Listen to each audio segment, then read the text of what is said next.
ဆိုတော့ဒီနေ့ကြည့်အောင်ဒီကျတော့ဆရာကဘာတင်မှလဲဆိုတော့မြန်မာစကားမှာနော်မင်းအဓိကကြားတဲ့အချက်ကတော့ကွာဟလာမင်းစာမေးပွဲအောင်စာမေးပွဲဖြေတဲ့အခါမှာအမှတ်ကောင်းကောင်းနဲ့အောင်လို့ရတယ်ဟလာအဓိကကြားတဲ့အချက်ကတော့ဒီနေ့နော်ဒီအလုပ်ကိုညာရင်းချင်းပြီးဖို့လိုတယ်အဲ့လိုမျိုးကျွန်တော်ပြောတဲ့အပြောမှာကျွန်တော်အဓိကကြားတဲ့အချက်ကတော့လို့ပြောချင်တယ်ဆိုလို့ရှိရင်အင်္ဂလိပ်စာမှာဘယ်လိုပြောမလဲနော်အင်္ဂလိပ်စကားနဲ့ဘယ်လိုပြောမလဲဆိုတော့ speaking pattern လေးကိုဆရာကခုတင်ပေးမယ်ဟုတ်ပြီနော်အဓိကကြားတဲ့အချက်ကတော့လို့ပြောချင်လို့ရှိရင်ကျွန်တော်က the point is that subject verb ပုံနဲ့ပြောမယ်ဘယ်လိုလဲပြောကြည့်ပါဦး the point is that subject verb နော်အဓိကကြားတဲ့အချက်ဆိုတဲ့အဓိပ္ပာယ်ကဒီရှိက the point is that ပေါ့နော်ဒီကနောက်က subject နဲ့ verb နဲ့လိုက်ကိုပြောချင်တဲ့အကြောင်းအရာကို subject နဲ့ verb နဲ့ရှင်းထားပြီးတော့မှရေးမယ်အဲ့တော့ဆရာဒီမှာ example sentence တွေကိုဆရာမြန်မာလိုလေးရေးပေးထားတယ်အဲ့ဒါကိုဆရာတို့ဒီရှင်းထားပြီးတော့ရေးကြည့်ကြအောင်နော်ကဲဒီဘက်လေးစာကြောင်းလေးဖတ်ပါပါလေအဓိကကြားတဲ့အချက်ကတော့ဒီအဲ့ဒီအလုပ်ကိုဒီနေ့ပြီးဖို့ပါပဲဟုတ်တယ်ဒီနေ့ပြီးဖို့ပါပဲဆိုတော့အဓိကကြားတဲ့အချက်ကဆိုရင်အကြောင်းအရာကိုရေးနေလို့ရှိရင်ကျွန်တော်အမှန်လို့ရေးမလဲ the point is that the point is that အဲ့လိုရေးလိုက်မယ်အဲ့တော့ဒီမှာဒီနောက်ကကိုပြောချင်တဲ့အကြောင်းအရာမှာ subject ကိုမြန်မာလိုစဉ်းစားမှာပေါ့နော်မြန်မာလိုမှာဆိုရှင်ဒီပြုလုပ်တဲ့ဒီမှာဆိုရှင်မင်းအဲ့ဒီအလုပ်ကိုဒီနေ့ပြီးဖို့လိုတယ်ဆိုတော့မင်းတော့မလုပ်နဲ့ you ဟုတ်ပြီလိုအပ်တယ်လို့ပြောတာမလားဒီမှာနော်ဒီနေ့ပြီးဖို့လိုတယ်နေပြီးဖို့ပါပဲပေါ့နော်ဆိုတော့ you need ကျွန်တော်ပြီးနောက်တာပေါ့ပြီးနောက်တာဆိုတဲ့အခါမှာဘာလို့ပြီးမှလဲဆိုတော့လိုလဲပေါ့ဆက်တဲ့ဘာနဲ့ရေးပြ you need ပြီးသွားပြီဆိုရှင်အဲ့ဒီအလုပ်ကိုဆိုတော့အဲ့ဒီအလုပ်ကောင်ဆိုတော့ဘယ်လိုလဲ that work အဲ့တော့အဲ့ဒီအလုပ်ကိုအဲ့တော့ you need that work ဟုတ်တယ်နော်ပြီးပြောက်ဖို့ဆိုတော့ထည့်မယ်ဆိုတော့ကျွန်တော်က done ဟုတ်တယ်မလဲ done အဲ့တော့ you need that work done ဒီနေ့ဆိုတဲ့အချိန်မပါဘူးလားပါတယ်ဒီနေ့ကိုဘယ်လိုပြောမလဲ today ဟုတ်တယ်အဲ့တော့နောက်ဆိုလို့ရှိရင်ဒီစာကြောင်းကိုအစားဆုံးပြပြကြည့်ပါဦး the point is that you need that work done today အဲ့တော့အဓိကကျတဲ့အချက်ကတော့ဒီအလုပ်ကိုဟလာဒီနေ့ချင်းပြီးဖို့ပါပဲရမလားနောက်တစ်ကြောင်းလေးကိုကျွန်တော်ရေးကြည့်ကြမယ်ဖတ်တော့အဓိကကျတဲ့အချက်ကတော့မင်းအဲ့ဒါကိုလေးစဉ်လေ့လာနေဖို့ပဲအခုကလေ့လာမယ်เนาะ English subject English language ကိုပဲဖြစ်ဖြစ်ဘာသာစကားပဲဖြစ်ဖြစ်တခြားဘာသာစကားတစ်ခုပဲဖြစ်ဖြစ်ဘယ်ဘာသာရပ်ကိုပဲဖြစ်ဖြစ်မချီဆွဲတာပဲဖြစ်ဖြစ်လေ့လာမယ်ဆိုရင်အဲ့ဒီလေ့လာကိုလေ့လာနေတဲ့အလုပ်ကိုဘာဖြစ်လို့လဲလေးစဉ်လေ့ရှိနေလို့ပဲလေးစဉ်လေ့လာနေလို့ပဲပြင်ဟုတ်ပြီအဲ့တော့အဓိကကျတဲ့အချက်ကဆိုတာကိုပြောချင်ရင်ကျွန်တော်ဘယ် pattern နဲ့သွားမလဲဆိုတော့ the point is that ဟုတ်ပြီအဲ့ဒါရေးလိုက်ရေးတော့ကဲဒီမှာလည်းအဲ့လိုပဲပြုလုပ်တဲ့သူ subject ကပါလေမင်းကြောင့်လေးတယ် you အဲ့တော့လေ့လာနေဖို့ပဲဆိုတော့လိုရတယ်ဆိုတော့ you need to လေ့လာတာဘယ်လိုပြောလဲ study ဟုတ်တယ်ဒါပဲတစ်ခုလေ့လာလို့ရှိရင် study အဲ့တော့ you need to study အဲ့ဒါကိုဆိုတော့ဒီဟာကိုအဲ့ဒါကိုညွှန်းတာဆိုဘယ်လိုလုပ်မလဲ that you need to study that အဲ့တော့နေ့စဉ်ဆိုတော့ every day ဟုတ်တယ်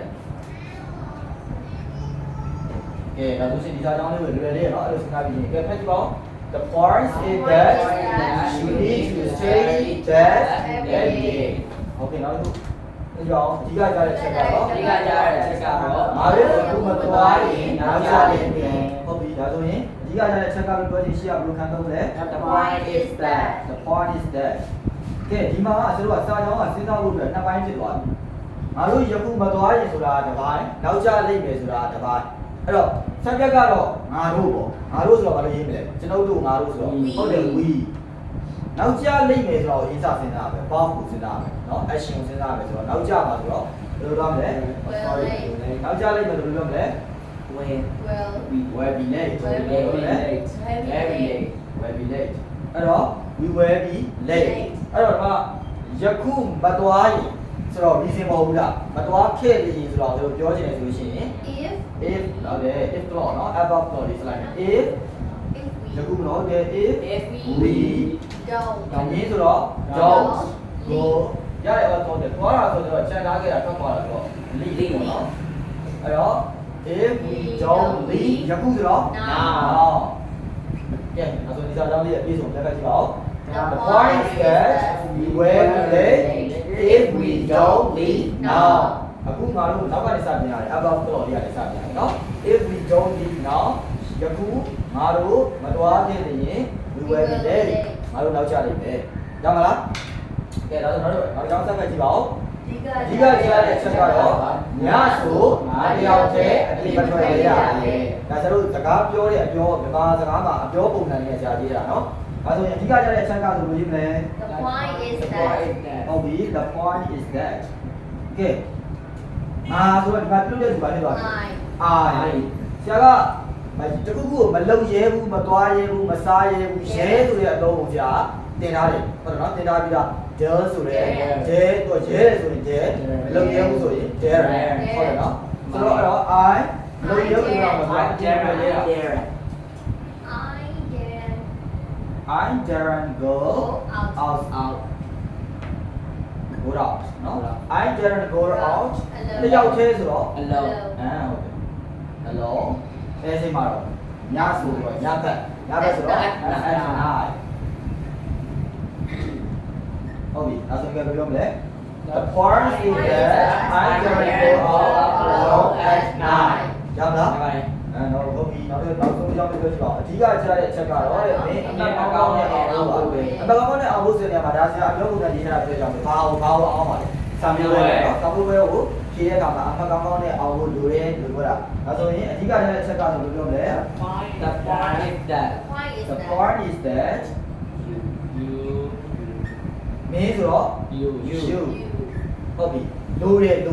အောင်ဖို့လိုတာပေါ့အဓိကကြားတဲ့အချက်ကတော့ဟုတ်တယ်အောင်ဖို့အောင်ပါတိုက်တွန်းတာပေါ့နော်မင်းစာမိုးပဲအောင်လို့ရှိရင်အမှတ်ကောင်းနဲ့အောင်ဖို့လိုတယ်ဆိုတော့ you must စာမိုးပဲအောင်တာလို့ပြောလဲဟုတ်တယ် pass the exam တော့ပြောလဲ pass the exam အမှတ်ကောင်းဖြင့်ဆိုတော့ with high ဟုတ်တယ် with high mark